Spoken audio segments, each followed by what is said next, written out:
안녕하세요, 조승현입니다. 오늘 조승현의 탐구 생활에서는 랜드마크라는 것에 대해서 얘기를 해보려고 합니다. 딱 보기만 해도 어떤 도시에 있구나라는 걸 알아차릴 수 있는 그런 상징적인 건물들을 대체로 랜드마크라고 합니다. 대표적인 랜드마크의 예를 몇 가지 들어볼게요. 파리 같은 경우에는 에펠탑이 있죠. 시애틀 같은 경우에는 스페이스 니들이라고 하는 UFO를 연상시키는 높은 탑이 있습니다. 또 벨기에 브뤼셀 같은 경우에는 아토미움이라고 그래가지고 파이프 같은 걸로 연결되어 있는 굉장히 기이한 그 건물이 브뤼셀의 랜드마크 역할을 하죠. 캐나다의 몽레알 같은 경우에는 바이오스피어라고 하는 거대한 어떤 그 구형의 건물이 있고, 해비텟 67이라고 불리는 박스를 갖다가 이상하게 쌓아놓은 것 같은 일종의 아파트 건물이 있어요. 이런 건물들이 있기 때문에 세계에서 덜 알려진 도시들도 그 건물이 있는 도시라고 알아보기 때문에 이런 건물들을 대표적인 랜드마크라고 할 수 있는 거죠. 근데 제가 앞에 말했던 랜드마크들은 다 공통점이 하나 있는데요. 이 모든 랜드마크들은 원래 세계 박람회를 위해서 지어졌다가 나중에 철거를 하지 않은 구조물이라는 점입니다. 사실 랜드마크라는 것 자체가 원래 튀어야 되기 때문에 구조가 굉장히 특이하고 실용적으로 저걸 왜 지었는지 이해가 안 되는 그런 건물들이 대부분입니다. 엄청나게 많은 사무실 공간이나 아파트 공간이 나오는 건물이 아니라는 거죠. 하지만 세계 박람회에서는 한 나라가 그 나라가 가지고 있는 모든 기술력과 자원을 모아서 우리나라가 이만큼 발전한 나라다라는 걸 세계에 보여주기 위해서 건물을 짓기 때문에 그럴 때는 이런 독특한 건물, 랜드마크가 탄생할 수가 있죠. 우리가 지금 현대 건축의 역사를 보면은 이 건축의 스타일이 굉장히 극적으로 바뀌는 경우가 있는데, 그런 새로운 테크닉들이 세계 박람회를 위한 랜드마크를 지었던 기술에서 시작하는 경우가 많아요. 그래서 오늘은 세계 박람회를 위해서 지어진 5개의 역사적 건물을 되돌아보면서 우리 건축이 어떻게 발전했는지, 그리고 세계가 어떻게 발전해 왔는지를 보는 시간을 가져보겠습니다.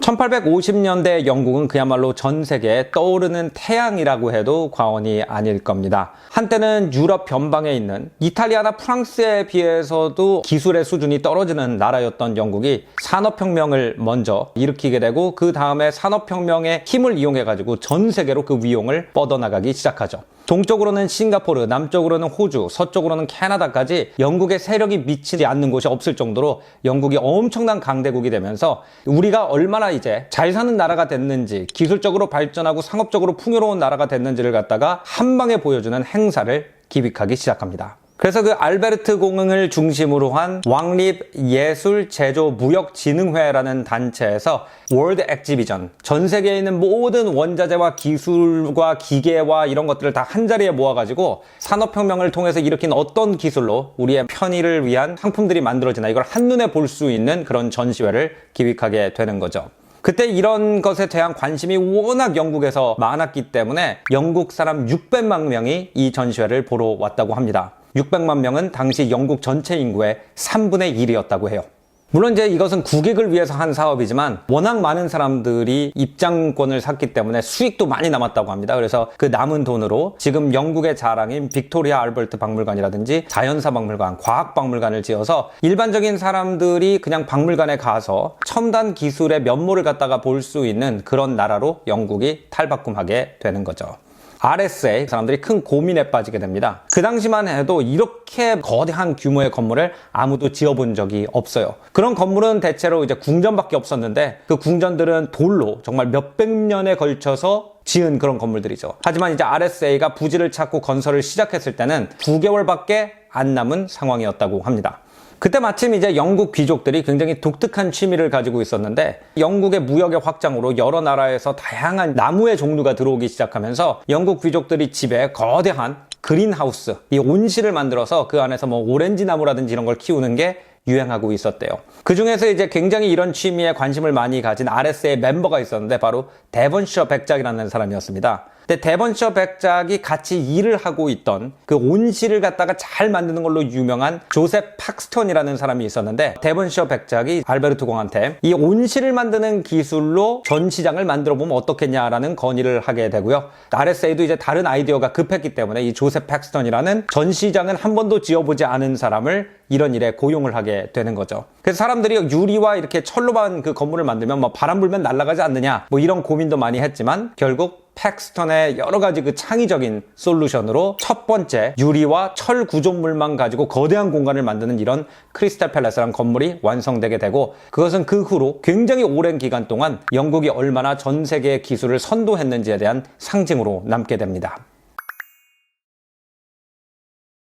안타깝게도 크리스탈 궁이 불타 없어지면서 이 19세기 엑스포의 분위기를 우리에게 전달해주는 역할은 파리에 1889년에 지어진 에펠탑이 대신하게 되죠. 1889년에 이제 파리에서 만국 박람회가 열리게 되는데, 이 만국 박람회를 프랑스어로 엑스포지숑 유니버셀이라고 부르거든요. 그 엑스포지숑의 앞을 따서 오늘날까지도 만국 박람회를 월드 엑스포라고 부를 정도로 이 박람회의 영향력은 대단했습니다. 이제 만국 박람회의 목적 자체가 우리나라 기술이 이렇게 뛰어나다라는 것을 보여주는 것이죠. 근데 산업혁명 시대 때 가장 중요한 생산력은 철강 생산이었고, 그 철강을 조합하는 능력이었어요. 그 당시 프랑스가 선도하던 철강 생산과 그리고 리벳이라는 걸 이용해가지고 그 철강을 굉장히 빠른 속도로, 옛날 사람들이 볼 때는 말도 안 되는 높이로 조립할 수 있는 능력을 보여주기 위해서 만들어진 게 바로 에펠탑이죠.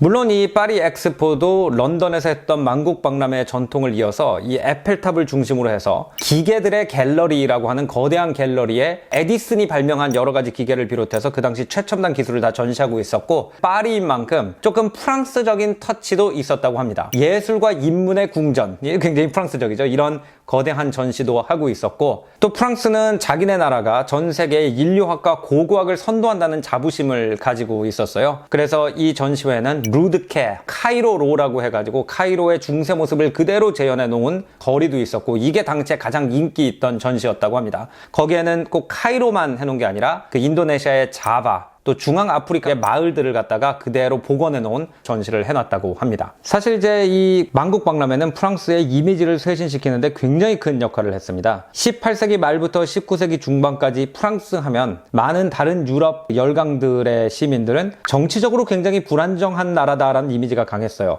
이제 오늘날은 프랑스가 혁명을 자주 했다는 것이 민주주의를 선도했다 이렇게 생각을 하지만, 그 당시 사업을 해야 되는 사람들의 입장에서는 정치 리스크가 굉장히 큰 나라라는 생각이 먼저 들었겠죠. 하지만 이 만국 박람회를 성공적으로 개최함으로써 사람들이 프랑스를 영국과 더불어서 산업혁명 이후의 인류 발전을 선도한 나라, 프랑스는 세계 최고의 공화국이다라는 생각을 가지게 한 굉장히 중요한 역할을 한 박람회입니다. 그 이후로 이제 프랑스가 영국이 기술 발전과 산업 발전을 선도했다면, 프랑스는 예술과 철학과 인문학, 인류학 그리고 고고학으로 그것을 지원했다라는 이미지를 세계 속에 완고하게 남기게 되죠. 이 영국과 프랑스가 이렇게 성공적으로 만국 박람회를 개최하게 되면서, 그 당시 유럽 사람들이 살짝 무시하고 있었지만 스스로는 미래를 선도할 나라, 떠오르는 태양이라고 생각하던 나라가 만국 박람회를 더 성대하게 개최하게 되는데 바로 미국이죠. 1893년에 열린 시카고 박람회가 어마어마한 규모로 열리게 됩니다. 당시 이제 런던, 파리 또는 심지어 뉴욕은 이제 대서양을 중심으로 한 조금 더 전통적인 면모를 가지고 있는 도시였다면, 시카고는 20세기 인류의 모습이 어떻게 바뀔지를 미리 볼 수 있는 도시였다고 해도 과언이 아닐 겁니다. 일단 시카고를 둘러싸고 있는 그 오대호는 굉장히 농사가 잘 되는 곳이죠. 그러다 보니까 한두 명의 농민이 정말 수만 평의 농경지를 경작하기 위해서 굉장히 많은 기술력이 동원되고 있었어요. 예를 들어서 트랙터라든지 콤바인 같은 것들이 이 시카고에서 먼저 개발이 되는 경우가 많았죠. 또 엄청난 양의 농산물을 축적하고 분류하고 포장하기 위해서 사일로라든지 그레인 엘리베이터 또는 엄청나게 많은 농작물을 실을 수 있는 바지선 같은 것이 시카고에서 생산이 되면서 이곳이 미래의 대량 생산을 예견할 수 있는 그런 장소로 변모하기 시작합니다. 우리가 대량 생산 그러면 가장 먼저 떠오르는 것이 헨리 포드라는 자동차의 대량 생산에 성공한 사람인데, 그 자동차 대량 생산도 오대호 부근에 있는 디트로이트라는 도시에서 먼저 일어난 것이 이런 기술적 기반이 이 동네에 이미 깔려 있었기 때문이죠. 시카고는 유럽보다 더 큰 스타일로, 그리고 유럽보다 우리가 고대 그리스 로마의 빛나는 전통을 더 잘 물려받았다라는 것을 보여주는 것이 굉장히 큰 박람회의 목적이었습니다. 그래서 200개가 넘는 거대한 신고전주의 건물, 즉 그리스 로마 시대의 건축 모티브를 그대로 딴 건물을 짓게 돼요. 그 당시 사람들은 그리스 로마 시대의 건물들이 대체로 채색이 돼 있다는 걸 몰랐기 때문에 하얀색의 대리석이 그 건물들을 대표한다고 생각을 했어요. 하지만 물론 시카고에 있는 건물들은 대리석으로 짓지 않았죠. 대신 새로운 기술을 이용해가지고 이 건물들을 모조리 하얀색으로 칠해서 대리석처럼 만들었기 때문에 이 박람회장을 사람들이 화이트 시티라고 불렀다고 합니다. 당시 이제 시카고 엑스포의 건축 총괄을 버햄이라는 사람이 맡았는데, 이 사람이 이제 페리스라는 사람한테 이 시카고가 파리를 능가할 수 있는 에펠탑 같은 뭔가를 만들어 달라고 얘기를 했다고 해요. 근데 이 페리스가 에펠탑 움직이지도 않지 않냐, 미국은 역동성이니까 에펠탑 같은 걸 만들고 심지어는 돌개까지 하자, 이렇게 해서 페리스 휠이 태어나게 됐고, 얼마나 많은 사람들이 이거를 신나게 타고 갔는지 이 입장료만으로 시카고 엑스포가 적자가 날 뻔했는데 흑자로 전환이 됐다고 합니다. 페리스 휠이 워낙 재밌고 이렇게 많은 사람들의 관심을 받다 보니까 여기저기 페리스 휠의 카피가 생기게 되고, 뭐 우리나라만 해도 어느 유원지에 가든지 페리스 휠의 카피인 관람차를 탈 수가 있게 됐죠. 시카고는 페리스 휠을 철거하고 센테니얼 휠이라는 거를 설치했다고 해요. 1차 대전, 2차 대전을 겪으면서 엑스포의 의미도 많이 바뀌게 됩니다. 그 바뀐 엑스포의 면모를 보여주는 것이 벨기에 브뤼셀의 대표 랜드마크인 아토미움이라는 건물이에요. 이 아토미움은 과학 시간에 쓰는 분자구형 모델처럼 동그란 방들이 있고, 그 동그란 방들을 둥그런 파이프들이 연결하는 방식으로 되어 있는데, 가장 중심에 있는 파이프에는 굉장히 빠른 속도로 꼭대기에 있는 구까지 올라갈 수 있는 고속 엘리베이터가 있고, 또 이 옆에 있는 것들도 유럽에서 가장 당시에는 길었던 에스컬레이터를 설치해서 한 동그라미에서 다른 동그라미로 사람들이 이동하면서 관람을 할 수 있도록 지어진 굉장히 독특한 건물이에요. 근데 이 건물만 봐도 19세기 엑스포의 건물들과 느낌이 굉장히 다르죠. 사람들이 어떻게 1차 대전, 2차 대전 같은 멍청한 짓을 또 안 하도록 할 수 있을까? 어떻게 인류가 공동으로 평화롭게 번영할 수 있을까라는 고민이 많던 시기입니다. 특히 이제 히로시마와 나가사키의 원자탄이 떨어지면서 인간의 기술이 인간을 대량으로 살상하는 데 쓰일 수 있다라는 것에 대한 경각심이 국제 리더들 사이에 굉장히 충만하던 시기이기도 하고요. 또 미국과 소련 사이에 원자탄 개발에 대한 레이스가 붙기 시작하면서 인간이 원자력으로 멸종할 수도 있겠다라는 공포에 세상이 휩싸여 있던 그런 시기이기도 하죠.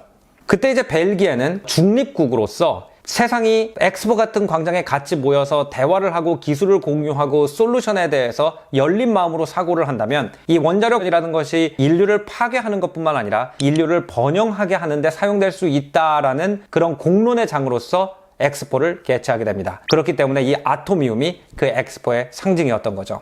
그 이후로 이제 그 엑스포를 개최하는 나라들은 단지 우리나라가 이렇게 돈이 많고 이렇게 잘 살고 많은 기술력을 가지고 있다는 걸 자랑하기보다는 우리나라의 독특한 역사와 경험 때문에 세계가 하고 있는 미래에 대한 고민에 우리가 이 정도의 아이디어를 기여할 수 있다는 것을 보여주는 소통의 창으로 바뀌게 됩니다. 이어서 1967년에 캐나다 몽트리올에서 엑스포가 열리게 되는데요. 그 당시 많은 사람들이 고민하는 게 인구의 급증이었어요. 이때가 이제 그 베이비 부머 세대들이 막 자라나던 때죠. 인류가 전에 경험해 본 적이 없는 기하급수적인 인구 증가에 겁을 내고 있을 때입니다. 그 많은 사람한테 어떻게 식량을 공급하고 인간답게 살 수 있는 주거를 공급할 수 있느냐가 가장 첨예한 이슈였던 시대죠. 그렇기 때문에 이제 몬트리올 엑스포는 테마 자체를 주거 공간으로 잡습니다. 어떻게 하면 친환경적이고 에너지 절약적이고 삶의 질을 보장하는 공간에서 이 많은 사람을 살 수 있게 하느냐에 대한 많은 솔루션이 토론됐던 거죠.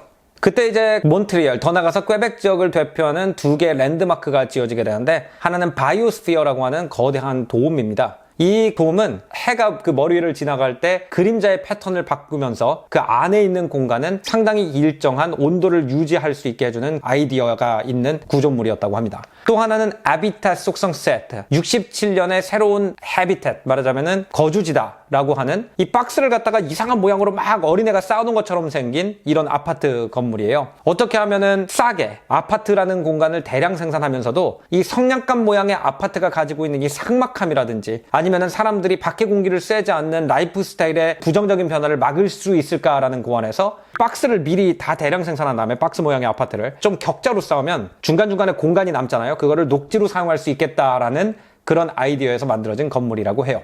생각보다 돈이 굉장히 많이 들고 유지하기가 굉장히 어려워가지고 결국 사용되지 않았지만 67년 엑스포에서 얼마나 많은 사람들이 모여서 미래 인구 폭증에 대비해서 살만한 거주 공간을 만드는 것에 대해서 고민했는지에 대한 흔적으로 오늘날까지 많은 관광객들이 찾고 있는 랜드마크가 된 거죠.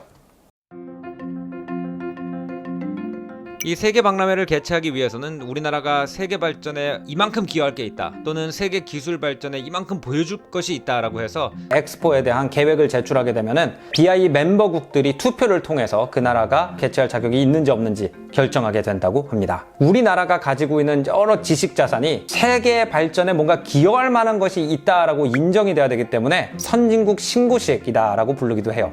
일본은 이제 1970년 오사카에서 세계 박람회를 열었고요. 또 중국도 2010년 상해 세계 박람회에서 이제 중국 철학이라든지 건축 기술 같은 거를 선보였습니다. 우리나라도 엑스포가 있었죠. 1993년 제가 어린 시절의 기억인데요. 대전 엑스포가 있었고 또 얼마 전에 여수 엑스포도 있었지만 이 엑스포들은 이제 전문 박람회, 전문 인정 박람회라고 불려요. 그래서 아직까지는 세계 등록 박람회, 월드 엑스포는 우리나라에서 열린 적이 없는 거죠. 2030년에 이제 부산에서 개최할 것을 목적으로 여러 사람들이 노력을 하고 있죠. 대체로 대부분의 세계에 있는 나라들은 하나의 대도시를 통해서 세계와 대화를 합니다. 그 대도시가 우리나라의 지혜와 지식과 문화를 세계에 내비치는 창구가 된다는 거죠. 또 대부분의 외국인들이 한국 그러면 서울의 문화와 서울의 라이프 스타일을 생각하게 돼요.